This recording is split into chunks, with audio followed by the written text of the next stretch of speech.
Nous allons prendre nos Bibles dans le livre de Jean 5. Nous allons continuer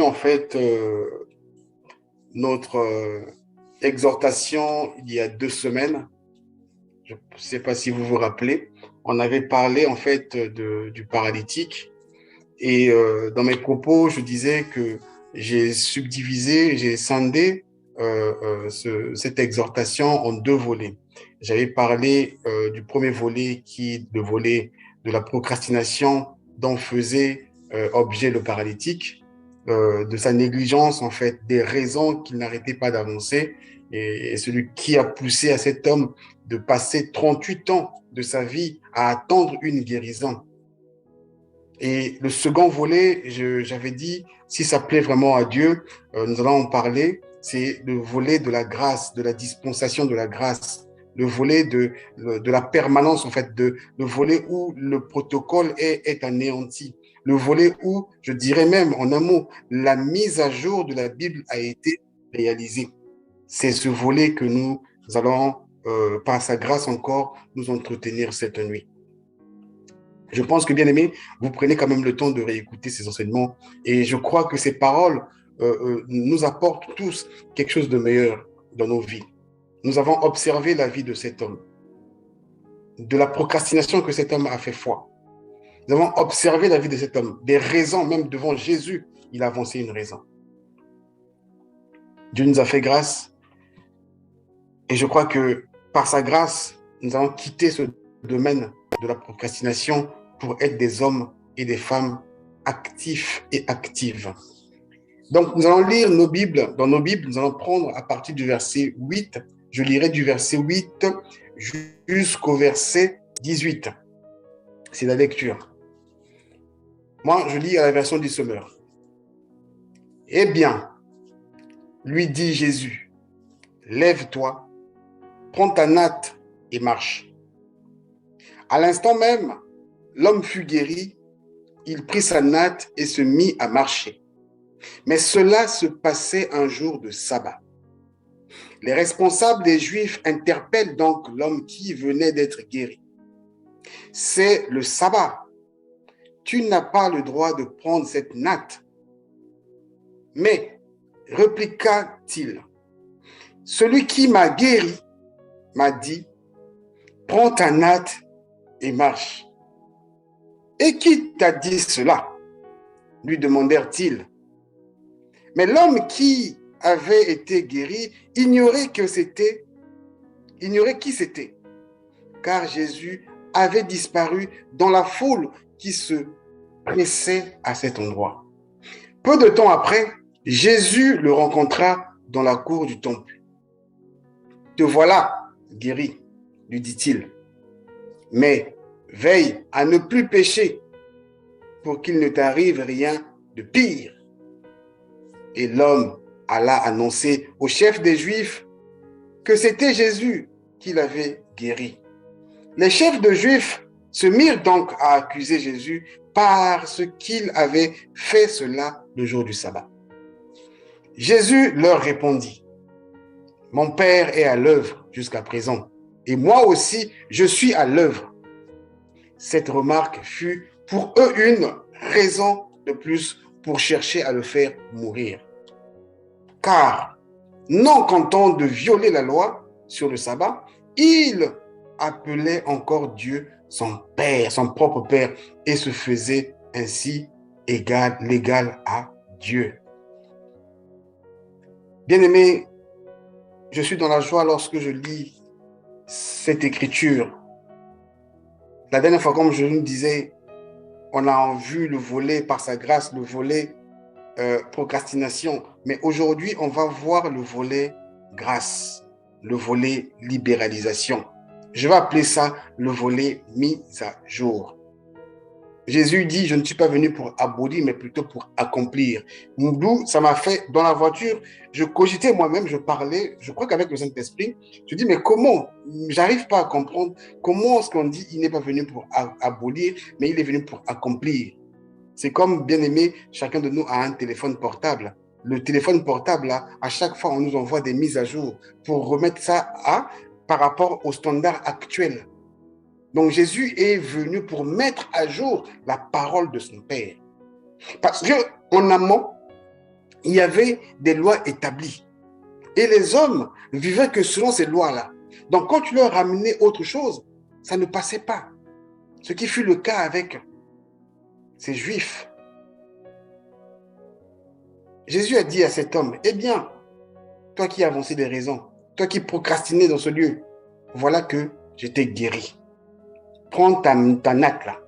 Prends ton lit, ton lit qui te retenait captif ici. Va avec. Va avec. Ce qui n'a pas plu en fait aux Juifs, c'est de dire que non, ce jour, ce n'est pas un jour de guérison. Parce qu'eux, ils étaient habitués à un Dieu protocolaire. Ils étaient habitués à un Dieu protocolaire. Donc, il fallait laisser passer le sabbat pour que l'ange revienne. Mais ils ignoraient que la mise à jour était arrivée. Ils ignoraient que le porteur de la mise à jour de la parole de Dieu était là. D'où la dernière fois, je disais, cet homme avait trouvé grâce parce que Dieu fait ce qu'il veut avec qui il veut. Il a voulu démontrer aux Juifs que de la manière dont vous vous êtes comporté hier, ce n'est plus le cas. Regardez ce que Dieu est venu faire. Regardez la réconciliation que Dieu a apportée à l'humanité. Il n'y a plus ce type de protocole. Les aveugles, les paralysés, les impétents. Maintenant, vous avez à chaque instant, à tout moment, à n'importe quel instant, réclamer votre guérison. Parce que moi, j'irai à la croix, je vais aller à la croix, je suis déjà allé à la croix dans le monde spirituel pour vous. Là, je viens juste pour accomplir cela. D'où j'ai dit, c'est la mise à jour. J'ai mon téléphone. À chaque fois qu'on m'envoie les données, je mets à jour. Donc, mon téléphone est à jour en fonction du standard actuel. C'est pareil de la présence de Jésus-Christ sur la terre des vivants. D'où j'ai dit, ça c'est le volet grâce. Il n'y a plus de protocole. Jésus a dit à cet homme-là, prends ton lit, là, ton lit de malade, là, prends, va avec, marche avec. Ça n'a pas plu aux Juifs. Pourquoi cet homme peut se comporter comme ça? Comment il peut, lui, se dire, avoir le droit de guérir un homme pendant le sabbat, du moment où l'ange est au repos? L'ange était au repos parce que moi, je n'étais pas encore manifeste. Mais du moment où moi, je suis manifeste ici-bas, l'ange n'a plus le droit d'être au repos. L'ange n'a plus le droit de vous guérir. Je suis la guérison. Donc, sabbat ou pas sabbat, moi, j'agis. Sabbat ou pas sabbat, moi, j'agis.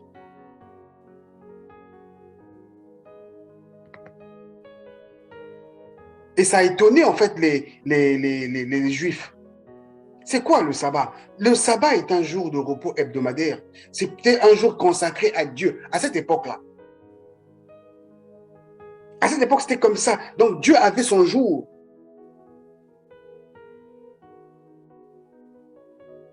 Mais la grâce est arrivée sur la terre. La Bible ne dit-elle pas que non? Voici mon fils bien-aimé, en qui j'ai mis toute mon affection. Écoutez-le. C'est lui. C'est lui qui est le chemin, la vérité et la vie. Mais c'est un message qui passait mal aux Juifs. Bien-aimé, je viens de dire ce soir, la grâce de Dieu, elle est en permanence, H24. La grâce de Dieu ne cherche que les volontaires. Les volontaires, bien-aimé, je dis les volontaires, pas les volontaires qui parlent de la bouche, mais les vrais volontaires. Lorsqu'on relit un peu ce passage en haut, la Bible dit quoi? Les malades n'attendaient que la présence de l'ange pour se plonger dans l'eau. Et je nous ai dit, bien-aimés, quittons le monde, quittons les raisons. Il y a toujours une bonne raison pour ne pas servir. Il y a toujours une bonne raison pour ne pas faire quoi que ce soit. Mais bien-aimé, si tu ne te fais pas violence, tu resteras là, tu traîneras ta maladie et tu seras considéré comme étant des juifs. Tu vas attendre à croire que j'attendrai le lundi, que le sabbat passe pour que Dieu envoie son ange. Je peux dire, Dieu a dit, les anges, stoppez. Vous, je ne vous envoie plus. Moi-même, je descends. Moi-même, je descends pour apporter la guérison. Pour apporter la guérison. Les responsables, ils ont interpellé le gars. Ils ont interpellé le monsieur. La Bible dit, les responsables des Juifs interpellent donc l'homme qui venait de guérir. On l'a interpellé. On ne l'a pas appelé, mais on l'a interpellé. C'est quoi l'interpellation? C'est adresser vivement ou soudainement la parole à quelqu'un. Hé, hey, toi, viens ici. Hé, hey, yo. Pour lui demander, en fait, ou lui dire quelque chose. Et quand les chefs là, lui ont interpellé, quelle était la question qu'on a posée? On a trouvé bizarre. Comment est-il possible? Cet homme était malade. Mais nous sommes samedi aujourd'hui. Nous sommes jour du sabbat, excusez-moi. Mais pourquoi il prend son truc? Il n'a pas le droit de bouger là. Peut-être que tu vas contaminer d'autres personnes. Toi, arrête-toi là. Qui t'a autorisé de te lever de là? Les Juifs ne savaient pas encore que la grâce était là. Bien-aimé, ce soir, je viens te dire que la grâce est là. Toi qui te lamentes, toi qui souffres d'une maladie, je n'ai pas envie de te donner des théories inutiles. Je veux que tu suives juste Jésus-Christ. Suivre Jésus-Christ, ce n'est pas aller à l'église. Suivre Jésus-Christ. La dernière fois, je l'ai dit, je ne suis pas encore chrétien. J'ai envie d'être chrétien. J'ai envie de devenir chrétien. Suivre Jésus-Christ, c'est de vivre, de respecter les principes et les préceptes que Jésus-Christ a établis. Bien-aimé, observez la vie des disciples avant Jésus-Christ. Observez la vie des disciples pendant Jésus-Christ. Et observez la vie de Jésus-Christ après Jésus-Christ. Observez la vie des disciples après Jésus-Christ. Simon-Pierre, lui qui pouvait dire 2 mots, 2 phrases, était devenu comme Jésus-Christ. Il vivait de la manière de Jésus-Christ. Il respirait Jésus. Il parlait Jésus. Raison pour laquelle on l'appelait chrétien. Ce n'est pas le fait d'aller à l'église, bien-aimé. Ce n'est pas le fait de s'asseoir là à écouter. Mais le fait est que moi, je pratique la parole. Jésus me dit d'être courageux. Je vais être courageux. Jésus me dit, annonce ma parole. Je ne passe pas mon temps au téléphone avec des amis. Je me lève, j'annonce la parole de Jésus-Christ. La grâce, elle est là. La grâce, elle est ouverte, bien-aimé. Ce volet grâce est là. Jésus a démontré à ces hommes que la grâce est là.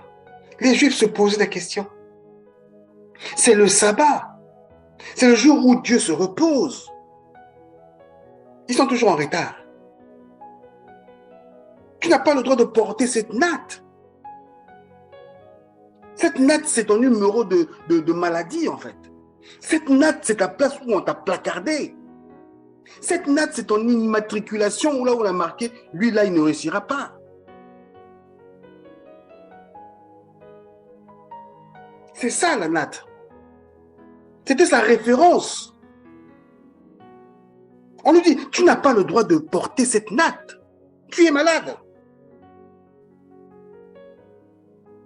Mais, le mais annule ce qui a été annoncé précédemment. Mais,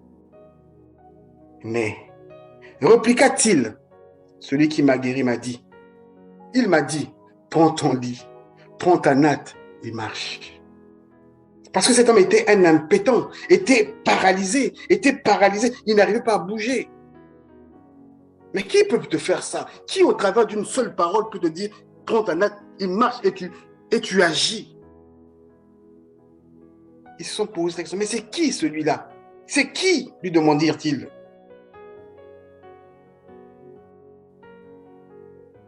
À ce moment-là, l'homme n'avait pas reconnu que c'était Jésus-Christ. Parce que quand Jésus a fait son action, après il a disparu. Bien aimé, la semaine, il y a 2 semaines passées, je nous ai dit, quittant cette mentalité africaine qui aime toujours des remarques, qui aime toujours des spectacles, des événements, il faut qu'on entende ici soirée guérison, machin guérison, miracle, quittant de cette mentalité-là. Parce que là, Jésus-Christ, c'était un monsieur populaire, comme le pasteur écrive maintenant, en gros caractère, guérison, miracle, machin. Pourquoi Jésus-Christ, lorsqu'il a guéri cet homme, il a disparu? Pourquoi? Il a demandé à cet homme de partir tranquillement. Pourquoi? Les œuvres parlent d'elles-mêmes. Je t'aime, oui, c'est bien, je reçois. Mais il faut que l'œuvre suive. L'œuvre doit parler. Et l'œuvre a parlé. C'est l'œuvre qui a fait parler les chefs juifs. Quand ils ont vu l'homme qui était couché, et après debout, ils ont vu les œuvres. Mais c'est quoi? Ça vient d'où cette œuvre? Qui est à l'origine de cette œuvre? Prends ton lit, marche. Bien-aimé, le volet guérison est là. Tu quittes la procrastination. Tu es maintenant à la guérison. Bien-aimé, tu quittes les raisons. Tu es maintenant à la guérison. Bien-aimé, plus loin, je veux vous faire savoir pourquoi cet homme procrastinait, pourquoi il a avancé des raisons. Et Jésus lui a dit quoi? Lui demandirent-ils. Mais l'homme qui avait été guéri ignorait qui c'était, car Jésus avait disparu dans la foule qui se pressait à cet endroit, à l'endroit de la piscine, là où il y avait des galeries. Il y avait du monde. Rappelez-vous de la définition, de toutes les définitions qu'on s'est données. J'espère que vous n'avez pas oublié cela. Après, peu de temps après, il n'était pas parti pour partir. Il évitait un peu les embrouilles ou la foule. Peu de temps après, Jésus rencontra dans la cour du temple. Il dit, te voilà guéri. C'est Jésus qui parle. Hein. Jésus dit à cet homme, te voilà guéri. Tu es content maintenant. Mais veille à ne plus pécher. Parce que cet homme-là, sa maladie, la cause, c'était le péché. Veille à ne plus pécher. Bien-aimé, toi qui vas à l'église, que Jésus t'a guéri, tu as accepté la guérison, tu sors de là, tu dis que la présence de Dieu était forte. Ok. Après, demain, tu replonges encore dans les mêmes habitudes. Jésus te dit, fais attention à la grâce. Toi qui dis que nous vivons à l'époque de la grâce, veille à ce que tu ne puisses pas tomber. La grâce ne veut pas dire bonbon. La grâce ne veut pas dire que tout le temps tu seras là et tu seras... Non, non, non. Veille à ce que tu ne puisses pas tomber. Il dit, pour qu'il ne t'arrive rien de pire, qui va dépasser la maladie que tu avais souffert avant. Je suis la grâce. Je t'ai fait grâce cette nuit. Je t'ai fait grâce aujourd'hui. Mais veille à ne pas tomber. Ne tombe pas dans ton péché. Ne tombe pas dans ton péché. Parce que je t'ai fait grâce le jour du sabbat. Tu as vu, ceux-là, ils t'ont interpellé. Ils t'ont adressé vivement la parole. Ils t'ont adressé d'une manière soudaine. Et tu as même eu peur. Mais c'est quoi? Ah, mais qui t'a guéri? Ah, mais il n'est plus là. Mais je te dis, ne veille plus. Ne pêche plus. Veille. Ma soeur, veille. Mon frère, veille. La Philadelphie, veillez. C'est quoi veiller? Veiller, c'est action de monter la garde. La Bible nous dit d'être pas de veiller. Car notre adversaire, le diable, il rôde tout autour.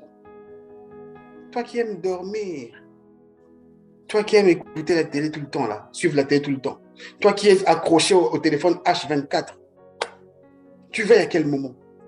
La Bible dit, veille, action de monter la garde. Action, fait de ne pas dormir.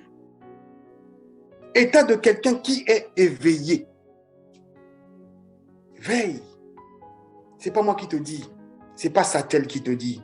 C'est pas la Philadelphie qui te dit. Mais c'est Jésus le Christ qui te le dit cette nuit. Veille. Le volet grâce est arrivé. Le volet grâce est parmi nous. Mais veille. Nous sommes acceptés de Dieu. Nous sommes enfants de Dieu. Nous aspirons à devenir des chrétiens. Veille. Bien-aimé, veille. Évite des paroles mensongères. Évite des paroles qui t'emprisonnent dans une pensée à croire que oui, je suis guéri. Tu es guéri comment? Tu es guéri comment? D'autres disent, je suis sauvé. D'accord, gloire à Dieu. D'accord, gloire à Dieu. Allons un peu dans l'Apocalypse. pour voir si tu es réellement sauvé. Allons un peu là-dedans. Est-ce que tu es sauvé? Tu as une promesse d'être sauvé, mais il y a une condition pour remporter la coupe. Ce livre de la loi, ce livre de la vie sera donné à qui? À celui qui remportera la coupe. C'est à lui là.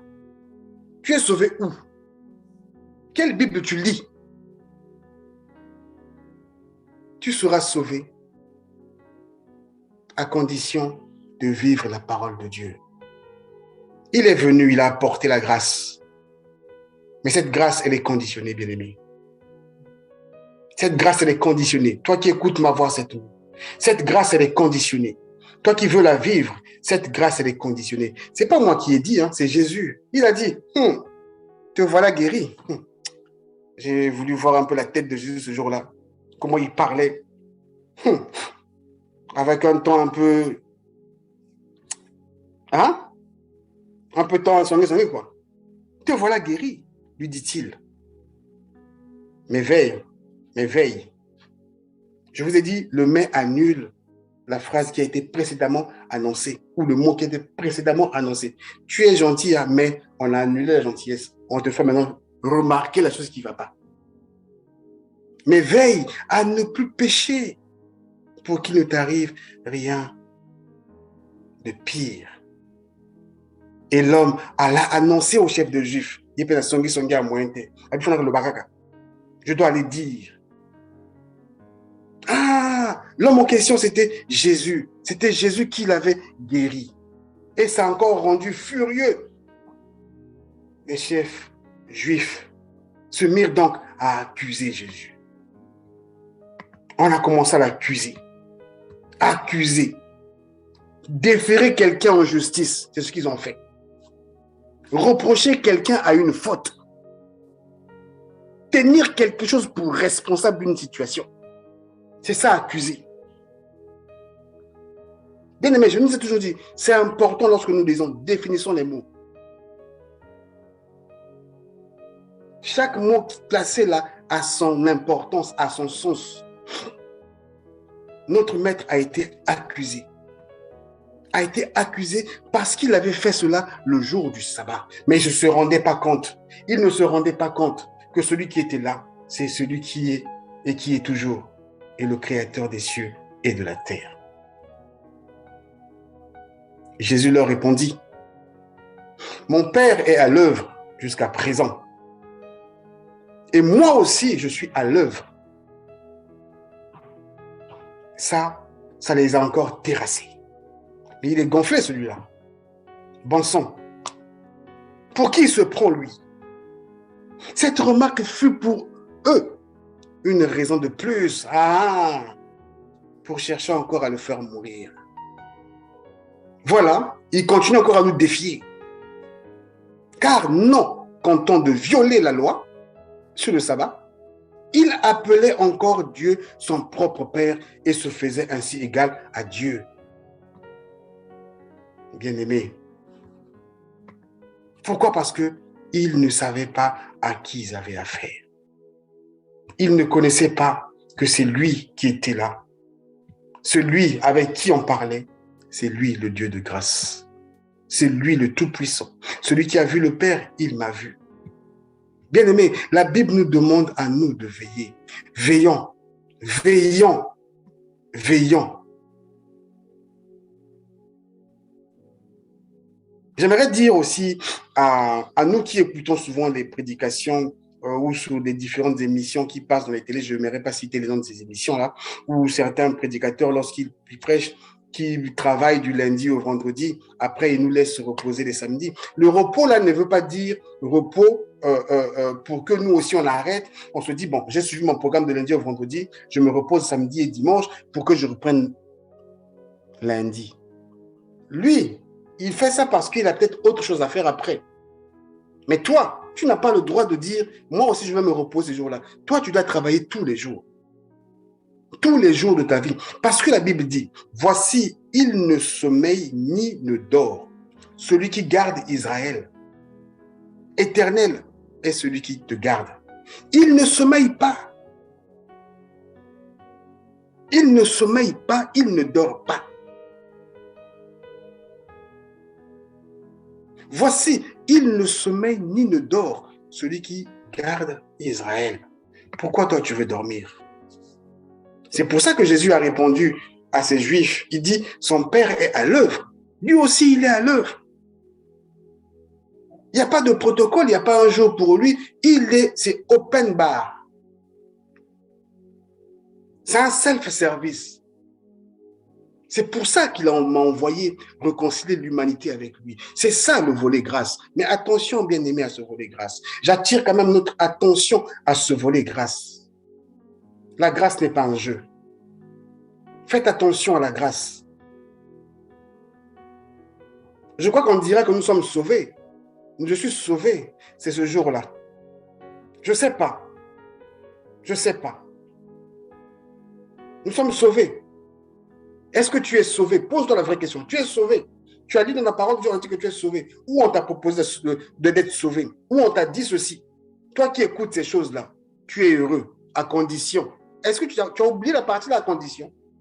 Tu as retenu seulement que tu es heureux. À condition. Pourvu que. Ça, tu as oublié. La femme adultère, lorsque Jésus l'a rencontrée, n'a pas dit que moi, je ne te condamne pas non plus. Je ne te condamne pas. Va, mais ne pêche plus. Le mais là, ne pêche plus. Je t'ai fait grâce aujourd'hui, mais ne repens plus ce que tu as fait hier. Bien-aimé, c'est bien d'aller à l'église. Bien-aimé, nous vivons une illusion optique, je peux dire. Tu vois, c'est comme quand tu télécharges un fichier, tu vois la barre verte là qui s'avance. Ça te fait croire que tu es en train de patienter. C'est juste l'illusion optique, en fait.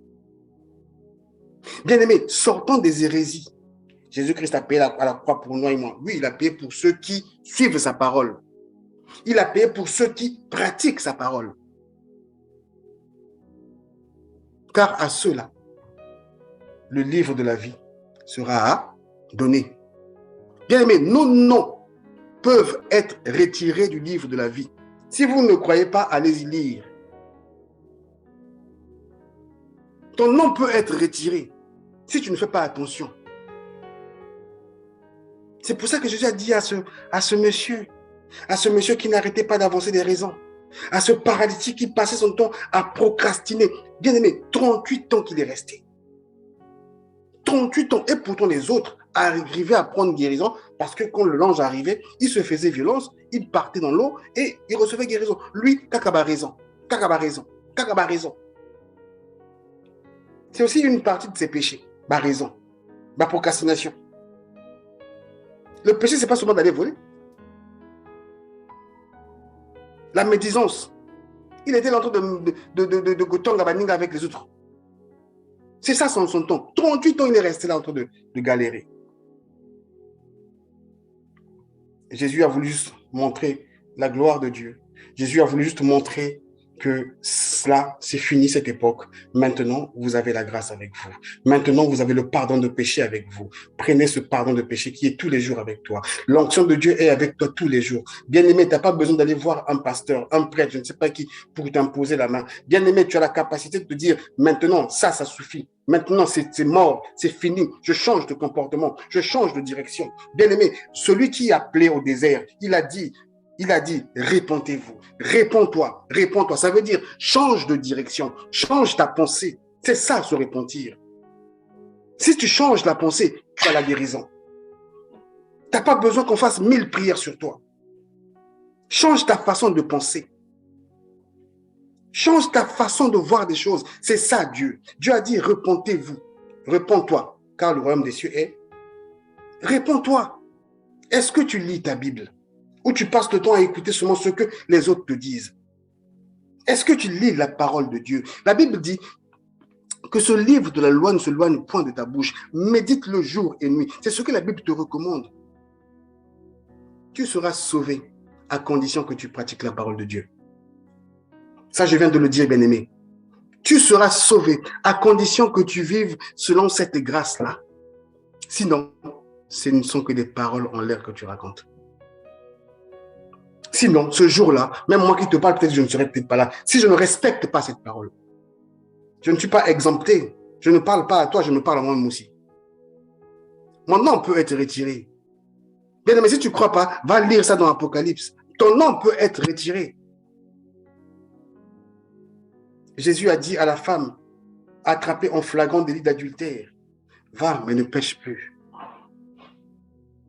Les gens étaient venus pour le tenter, pour voir sa réaction. Mais ils ne savaient pas que c'est lui la mise à jour. La mise à jour de la parole de Dieu était arrivée. Bien, mais j'appelle ça maintenant mise à jour. C'est comme ça que moi j'ai compris ça. Jésus n'est pas venu pour abolir, mais pour accomplir. Jésus est venu pour mettre à jour. On est détruit par la Bible, mais on la met seulement à jour. On la met à jour. Mets une mise à jour dans ta pensée, bien-aimé. Fais une mise à jour dans ta pensée. Rétropédalage de tout ce que tu fais. Change de direction. La grâce, elle est là. La grâce, elle est bonne. Mais la grâce, elle est trompeuse. Tu t'arrêtes au nom grâce. Mais celui qui apporte la grâce te dit, fais attention. Veille. Si tu ne veilles pas, tu vas sombrer. Quitte la procrastination. Sinon, tu vas tomber. Le jour où je vais arriver, tu seras devant ta télé, je ne te prendrai pas. Quitte la procrastination. Quitte le mensonge. Quitte le vol. Sinon, quand je viendrai, tu ne seras pas avec moi. Tu ne seras pas avec moi. Mais moi, je ne connais pas cet évangile de douceur ou de calme. Si l'évangile était doux, on n'aurait pas crucifié Jésus. Pose-toi la question, pourquoi on a crucifié Jésus? Parce que l'évangile était dur. Les gens n'attendaient pas ce genre comment on dit, de Messie. Pourquoi on l'a accusé si l'évangile était aussi facile? Mon Père, il ne dort ni ne sommeille. Nous sommes à l'image du Fils. Donc nous aussi, on ne peut pas dormir. La Philadelphie, lève-toi. La Philadelphie, tu as assez entendu parler de Dieu. Je pense que beaucoup parmi nous ici, ça fait 20 ans, 30 ans dans la parole de Dieu. Lève-toi. Lève-toi. La grâce te dit, lève-toi. C'est pas Satan qui te parle. La grâce te dit, lève-toi. Jésus, pour ce gars, pour ce monsieur, a montré aux Juifs que vos protocoles là, mon Père n'est plus dans ces trucs-là. L'Esprit de Dieu est parmi nous. L'Esprit de Dieu est avec nous. Celui qui toque, on lui donne. Soyez simplement sincères. Soyez simplement sincères. La grâce n'est pas à rigoler. Tu quittes ce qui est mauvais. Tu prends ce qui est bon. Je n'ai pas dit que tu ne pécheras plus. Je ne sais pas si... Peut-être Pierre, Jean, Jacques, ils péchaient certainement, je ne sais pas. Mais ils vivaient la grâce tous les jours.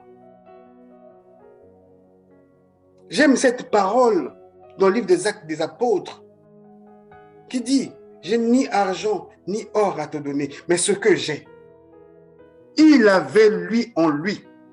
Est-ce que toi, tu peux dire ça et le miracle se produire, bien-aimé? Voilà le vrai chrétien. Voilà le vrai Christ. Voilà le vrai petit Christ.